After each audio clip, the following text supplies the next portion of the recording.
Marie-Carine Dominique, c'est bien ça, et qui va nous présenter les données pharmacocinétiques sur le méropenem. C'est des données issues de l'étude PKPOP-LCR.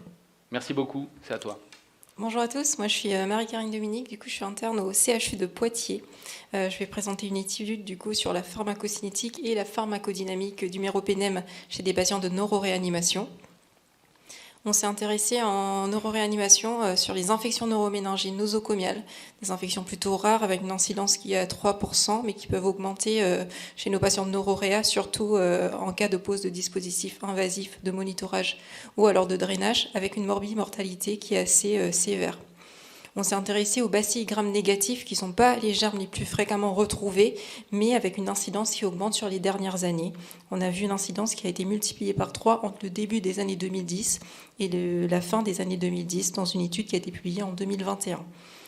Nous, on s'intéresse au fait à l'antibiothérapie parce qu'on sait que dans les infections sévères, une antibiothérapie précoce ciblée et dans les objectifs thérapeutiques est essentielle pour améliorer le pronostic et diminuer la morbimortalité de nos patients. C'est pour ça qu'on travaille sur l'optimisation au fait, des régimes posologiques. On a inclus dans notre étude des patients de neuroréanimation avec une DVE sous antibiothérapie par méropenem, peu importe l'indication. Soit c'était des patients qui avaient une infection neuroméningée qu'on a nommé une population type 1, ou alors c'était des patients qui avaient été traités pour une autre infection, qui n'avaient pas d'infection neuroméningée. Du coup, c'était des patients type 0. On a étudié plusieurs posologies, plusieurs modes d'administration, et on a fait des prélèvements de plasma et de LCR à des horaires différentes. Et avec ces données, on a fait une première analyse non compartimentale. Pour la perfusion intermittente, on a calculé un rapport d'AUC, et pour les perfusions continues, on a fait un rapport de concentration à l'état d'équilibre qui était défini comme plus de 24 heures après le début de l'antibiothérapie. On a par la suite fait un modèle de population avec une simulation de Monte Carlo. Notre paramètre pharmacodynamique, c'était le Probability of Target Attainment, avec un objectif de 100% de temps au-dessus de la CMI. Et on a simulé plusieurs régimes posologiques. Pour le CFR, on a également pris le paramètre de Cumulative Fraction of Response, avec comme cible plus de 90%. Et les germes étudiés, c'était les 4 germes les plus fréquemment retrouvés dans la littérature pour les infections neuroméningées nosocomiales ABGN. Concernant nos résultats, pour l'analyse non compartimentale, pour les perfusions intermittentes, on a un rapport d'AUC qui retrouve une pénétration autour de 15% du méropenem au niveau du LCR et un passage qui est multiplié par 3 chez des patients avec une infection neuroméningée. Pour les perfusions continues, notre rapport de concentration à l'état d'équilibre, on trouve un taux de passage autour de 7%, avec une fois de plus un taux de passage qui est augmenté chez des patients avec une infection neuroméningée. Quand on s'intéresse au PTA, notre Probability of Target Attainment, peu importe notre population, peu importe la posologie qu'on a étudiée, on a une cible qui est inférieure à 100% de temps au-dessus de la CMI. Aucune de nos posologies n'est suffisante. Quand on s'intéresse au CFR, cette fois-ci, pour les 3 bactéries, Enterobacter cloacae, Klebsiella pneumoniae et Serratia marcescens, on a un CFR qui est supérieur à 90%. Peu importe la posologie, 6 grammes suffisent dans les 2 types de populations, alors que pour Pseudomonas aeruginosa, on n'atteint pas les cibles. On a une CFR qui est plutôt entre 50 et 76%. Finalement, on retrouve dans notre étude une pénétration faible du méropenem au niveau du LCR, un peu comme ce qui est retrouvé dans la littérature. On a entre 5 et 16% de passage, ce qui nous veut dire qu'un dosage plasmatique est plutôt non représentatif au fait de la concentration qu'on a au niveau du LCR chez nos patients. Une adaptation posologique en se basant sur les concentrations plasmatiques ne semble pas être appropriée dans ce contexte.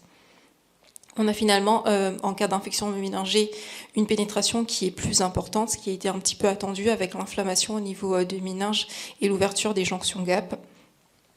Concernant notre PTA, finalement, peu importe la posologie qu'on a étudiée, qui sont les posologies utilisées dans nos réa actuellement, il n'y en a aucune qui est suffisante quand on se base sur une CMI à 2 qui est préconisée par le CAS pour les 4 bactéries qu'on a étudiées. Par contre, on peut se poser la question, est-ce qu'il faut 100% de temps au-dessus de la CMI? C'est une valeur arbitraire qu'on a choisie pour notre étude. Dans la littérature, on a des valeurs qui sont moindres ou qui sont à 100% de temps au-dessus de la CMI. On sait que dans le plasma, on veut, pour le méropenem, 4 fois au-dessus de la CMI, mais il n'y a pas de recours pour le LCR. Concernant les CFR, du coup, on voit que pour les CFR, finalement, pour nos 3 bactéries, les posologies suffisent, mais par contre, pour le Pseudomonas aeruginosa, on n'atteint pas les cibles de plus de 90%, et c'est également ce qui est retrouvé dans une étude de 2016 où ils ont une CFR à 44%. Pour conclure, du coup, diffusion faible de l'antibiothérapie du méropenem au niveau du LCR, avec une meilleure diffusion en cas d'infection, adaptation posologique en se basant sur des concentrations plasmatiques pas appropriées. En se basant sur les CFR pour les 3 autres bactéries, on trouve que méropenem, finalement, 6 grammes par jour suffisent. Par contre, pour le Pseudomonas aeruginosa, il faut probablement des doses plus élevées, bien sûr, en prenant en compte le bénéfice-risque de patients. Nous, on avait des 8 grammes, on avait 2 patients avec 10 grammes par jour, et ça ne suffisait pas pour avoir une CFR de plus de 90%. Merci.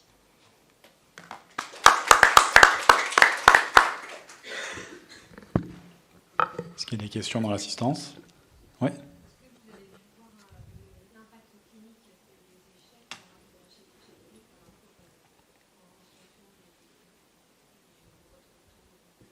Alors, on n'a pas travaillé sur l'efficacité clinique dans cette étude. C'est pourquoi on part sur une deuxième étude in vitro avec la technique d'Holofiber. C'est une technique dynamique avec des bains de LCR pour laquelle on va mettre de Pseudomonas aeruginosa et Klebsiella pneumoniae. On va simuler les mêmes concentrations qu'on retrouve, nous, chez nos patients de neuroréanimation, qui sont des toutes petites concentrations, souvent inférieures à la CMI. Et on va voir le devenir de ces bactéries après 14, 21, 28 jours de traitement. Est-ce qu'il y a des repousses? Est-ce qu'il y a des développements de résistance ou pas? Est-ce que sur les germes que vous avez identifiés, vous aviez la CMI mesurée? Alors non, là, on a pris au fait pour nos calculs, c'est tous les CMI de Leucast, avec les fractions, les fréquences des bactéries à ces CMI. Nous, à Poitiers, parce que c'était une étude multicentrique dans 10 neuroréanimations de France, on a regardé un peu nos bactéries à nous qu'on retrouvait. On avait des CMI qui étaient beaucoup plus basses que 2. On est plutôt vers 1, voire 0,6. Je pense qu'en France, on n'est pas encore à des CMI à 2, mais dans le traitement probabiliste, on aurait bien voulu avoir une PTA qui soit bien pour être sûr de notre traitement. Avec ces CMI-là, c'est quoi le taux de réussite? Les taux de réussite de la posologie que vous aviez, avec les CMI plus basses, ils sont plus élevés. Oui, alors j'ai pas sur ce diapo pu mettre les diagrammes qu'on n'avait pas assez de temps, mais pour avoir 100% de temps au-dessus de la CMI, on était à des CMI inférieurs à 1. Je me souviens plus exactement des infections qu'il y avait dans PKPOP, mais c'était pas que des infections neuroméningées. Non, on avait 2 types de populations du coup. On avait une population avec une infection neuroméningée. Je crois que là, Et du coup, le nombre de patients, le type 1, on avait 14 patients avec une infection neuroméningée. Je ne vais peut-être pas préciser, le type 0, c'était des patients qui avaient soit des infections pulmonaires le plus fréquemment. Il y en a, c'était des septicémies. Il y a d'autres patients qui sont retrouvés dans le groupe sans infection neuroméningée, initialement traités pour une infection neuroméningée, mais après en blind review, on les considérait qu'il n'y avait pas d'infection neuroméningée parce qu'on n'avait pas de preuves. Et ils étaient dans le groupe sans infection neuroméningée. Et du coup, pour la question du Pseudomonas aeruginosa, alors c'est pas très fréquent d'avoir des ventriculites à Pseudomonas aeruginosa, mais si on devait atteindre des taux plus importants pour le LCR, est-ce que le fait d'avoir une infection neuroméningée qui augmente le passage serait suffisant, ou alors est-ce qu'il faut de toute façon s'orienter vers l'imipenem? Là, pour le moment, on avait du coup des patients avec une infection neuroméningée, ça suffisait pas. Pour le Pseudomonas aeruginosa, du coup, on se pose réellement des questions d'avoir... déjà, il faut se baser sur la CMI de notre Pseudomonas, parce que là, c'est pareil, on se base sur des CMI à 2. On pense que nous, pour le Pseudomonas, il faut peut-être débuter avec des posologies plus importantes, mais surtout, il faut peut-être là faire une adaptation posologique en faisant des dosages au niveau du LCR chez ces patients-là. Surtout si ça ne fonctionne pas, notre traitement.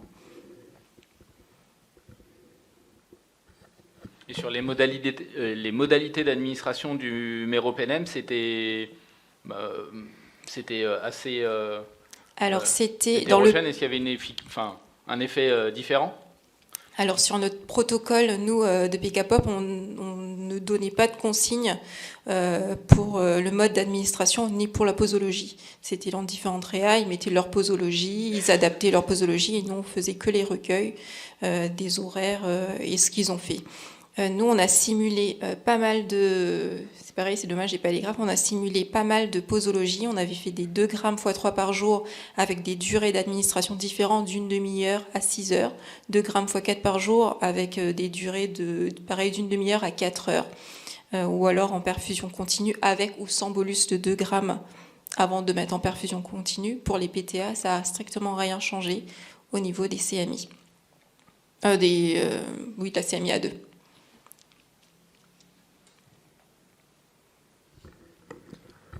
Du coup, quand il y a une infection neuroméningée, est-ce que vous continuez à faire du méropénème ou est-ce que vous mettez de l'imipénème qui a quand même une bien meilleure pénétration? On continue à faire du méropénème parce que, comme je dis, finalement, on a une CFR qui est bien et le CFR prend en compte du coup les CMI finalement des bactéries.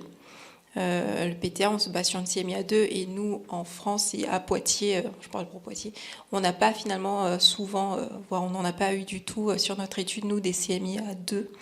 Après, on teste plusieurs antibiotiques. À la fin de l'étude, on espère pouvoir dire que voilà, peut-être qu'il y en a un qui est mieux que d'autres. On ne fait pas d'imipénème parce que un petit peu plus neurotoxique. Voilà. Mais il n'y a pas dans les autres centres, vous n'aurez pas les données de ceux qui font de l'imipénème. Vous n'aurez pas. C'était pas dans les critères. On étudie 9 antibiotiques, il n'y a pas le mini-pénème. Je pense. Ok.